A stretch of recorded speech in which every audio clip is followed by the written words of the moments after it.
नमस्कार प्रिय दर्शकों, तो हाजिर हुए हैं दिन भर की प्रमुख खबरों के साथ। तो इससे पहले खबरों को विस्तृत रूप से जाने निवेदन रहेगा, कृपया चैनल को जरूर सब्सक्राइब करें। तो पेश है आज दिन भर की प्रमुख खबरें।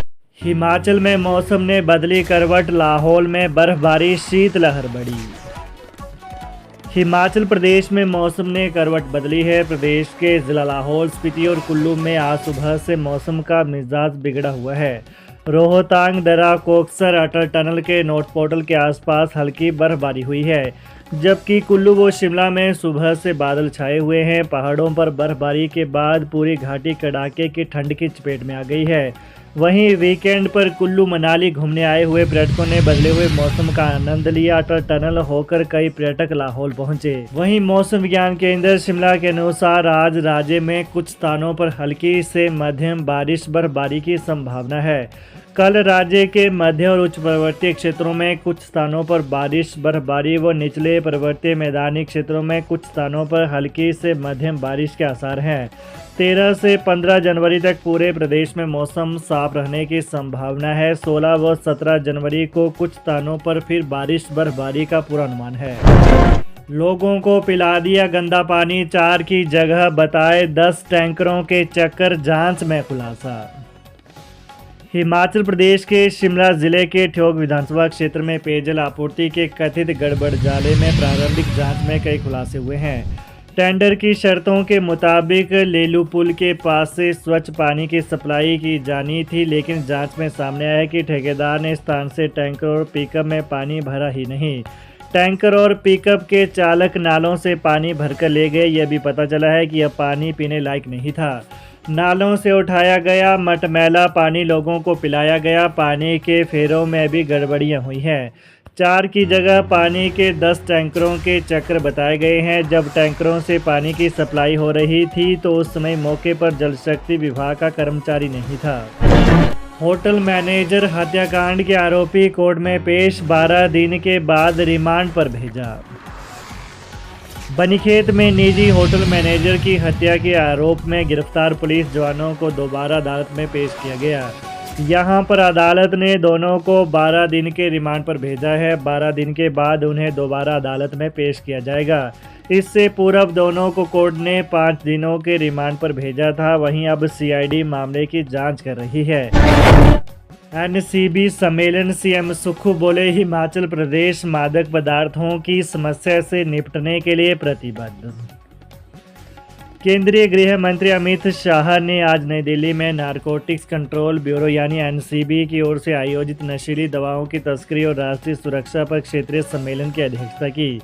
मुख्यमंत्री सुखविंदर सिंह सुक्खू ने सम्मेलन में नादौन से आभासी माध्यम से भाग लिया और बढ़ते नशे के संकट से निपटने के लिए हिमाचल प्रदेश की प्रतिबद्धता पर बल दिया। सम्मेलन में नशीले पदार्थों की तस्करी और राष्ट्रीय सुरक्षा के बीच संबंधों पर ध्यान केंद्रित किया गया, जिसमें 8 उत्तरी राज्यों और केंद्र शासित प्रदेशों पर विशेष ध्यान दिया गया। सम्मेलन को संबोधित करते हुए मुख्यमंत्री ने कहा कि पिछले 1 दशक में नशीली पदार्थों की तस्करी के मामलों में 340% की वृद्धि हुई है, जो वर्ष 2012 में लगभग 500 मामलों से बढ़कर वर्ष 2023 में 2200 मामले हो गए हैं।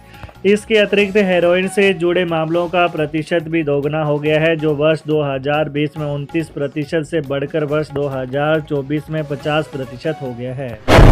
शिमला के रिज मैदान पर हरियाणा के पर्यटकों की दबंगई, टैक्सी चालक से की हाथापाई। पर्यटकों को हिमाचल में मिल रही छूट से अब सैलानी यहां हुड़दंग मचाने लगे हैं। ताज़ा मामला ऐतिहासिक रिज मैदान का है, जहां पर हरियाणा से आए कुछ पर्यटकों ने दबंगई दिखाते हुए टैक्सी चालक से हाथापाई की। टैक्सी चालक का कसूर सिर्फ इतना था कि वो इन्हें टैक्सी और अपनी सेवाओं की जानकारी दे रहा था, जिस पर पर्यटक तैश में आ गए और उन्होंने अचानक की अपमानजनक शब्दों का प्रयोग किया और टैक्सी चालक पर टूट पड़े। यहाँ कहीं भी पुलिस नजर नहीं आई, अपितु स्थानीय लोगों की सूझबूझ से मामले को शांत करवाया गया। वहीं सोशल मीडिया पर इसका वीडियो खूब वायरल हो रहा है, जिसमें लोग तीखी प्रतिक्रियाएं दे रहे हैं। लोगों का कहना है कि पर्यटकों को सरकार की ओर से मिली छूट के बाद इनमें भय नाम की कोई चीज नहीं रह गई है। वहीं पुलिस भी रिज मैदान पर कहीं पर भी नजर नहीं आती है, जिससे ऐसे हुड़दंगी सैलानियों के हौसले बुलंद होते जा रहे हैं। हिमाचल में 100 माइक्रोन से कम प्लास्टिक व पीवीसी बैनर पर रोक, सरकार ने जारी की अधिसूचना। हिमाचल सरकार ने प्रचार और प्रसार के लिए इस्तेमाल होने वाले प्लास्टिक और पीवीसी बैनर को लेकर दिशा निर्देश जारी किए हैं। मुख्य सचिव प्रबोध सक्सेना की ओर से जारी अधिसूचना के तहत 100 माइक्रोन से कम प्लास्टिक या पीवीसी बैनर के उपयोग पर रोक लगा दी गई है।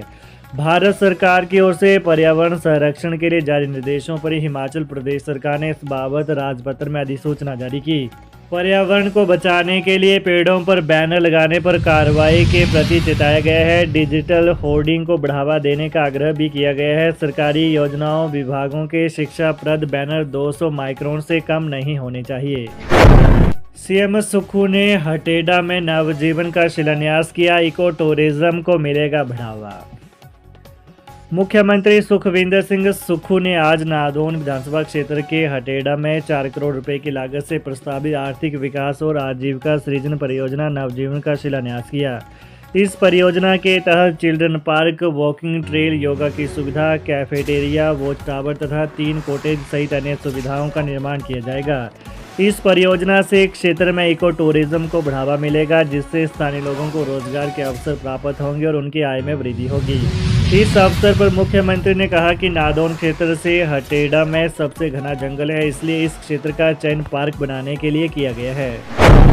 एसीआर में वेरी गुड प्राप्त कॉलेज शिक्षकों प्रिंसिपलों को मिलेंगे राज्य स्तरीय पुरस्कार। 3 शैक्षणिक सत्रों की एसीआर में वेरी गुड प्राप्त कॉलेज शिक्षकों और प्रिंसिपलों को ही राज्य स्तरीय शिक्षक पुरस्कार दिए जाएंगे। उच्च शिक्षा निदेशालय ने पहली बार कॉलेज स्तर पर दिए जाने वाले पुरस्कारों के लिए दिशा निर्देश जारी कर दिए हैं। 5 वर्ष का शिक्षण अनुभव रखने वाले कॉलेज शिक्षक और 1 वर्ष का अनुभव रखने वाले प्रिंसिपल ही आवेदन करने के लिए पात्र होंगे। कुल 7 पुरस्कार दिए जाएंगे। इनमें 5 पुरस्कार शिक्षकों और 2 पुरस्कार प्रिंसिपलों को दिए जाएंगे। शिक्षा सचिव की अध्यक्षता वाली कमेटी पुरस्कार के लिए चयन करेगी। शुक्रवार को जारी अधिसूचना के अनुसार कॉलेजों में पहली बार शैक्षणिक सत्र 2025-26 से शिक्षकों और प्रिंसिपलों को भी पुरस्कार दिए जाएंगे। पुरस्कार के लिए आवेदन ऑनलाइन आमंत्रित किए जाएंगे। गेस्ट टीचर भर्ती का ड्राफ्ट तैयार, सेवानिवृत्त शिक्षकों को मिलेगा सेवाएं देने का मौका। सरकार के आदेशों के बाद शिक्षा विभाग ने प्रदेश में होने वाली गेस्ट टीचर भर्ती का ड्राफ्ट तैयार कर लिया है। ऐसे में अब विभाग इसे सरकार को मंजूरी के लिए भेजेगा। कैबिनेट में इसे मंजूरी दी जाएगी। हालांकि विभाग अप्रैल महीने में ही यह भर्ती करेगा। विशेषतः दूर दराज के स्कूलों और कॉलेजों के लिए यह भर्ती होगी जहां नियमित शिक्षक नहीं जाते। विभाग की माने तो स्कूल व कॉलेजों में रेगुलर और बैच वाइज भर्ती होने के बाद खाली पदों पर यह भर्ती होगी। फरवरी-मार्च महीने में विभाग शिक्षकों का युक्तिकरण करने जा रहा है। विपक्ष नेता जयराम ठाकुर बोले, मुख्यमंत्री सहित पूरी सरकार झूठ बोलकर निकाल रही समय। नेता प्रतिपक्ष एवं पूर्व मुख्यमंत्री जयराम ठाकुर ने आरोप लगाया है कि मुख्यमंत्री सुखविंदर सिंह सुक्खू सहित पूरी सरकार झूठ बोलकर समय निकाल रही है। उन्होंने कहा कि वर्तमान सरकार ने सरकारी क्षेत्र में लगभग 1,50,000 सरकारी नौकरियों को खत्म करने के अलावा पहले से आउटसोर्स पर सेवाएं देने वाले युवाओं को बेरोजगार कर उनसे रोजगार छीना है। कहा कि गत 11 दिसंबर को सरकार के 2 वर्ष के जश्न में कांग्रेस के नेताओं ने लंबित भर्ती परीक्षा परिणाम 1 माह में निकालने का दावा किया था, लेकिन यह बात भी झूठ निकली। सरकार के 2 वर्ष के जश्न के 1 माह बाद भी स्थिति जस की तस बनी हुई है। तो ये रही दिन भर की विशेष खबरें। हिमाचल की ताज़ा खबरों को जानने के लिए कृपया चैनल को अभी सब्सक्राइब करें। धन्यवाद।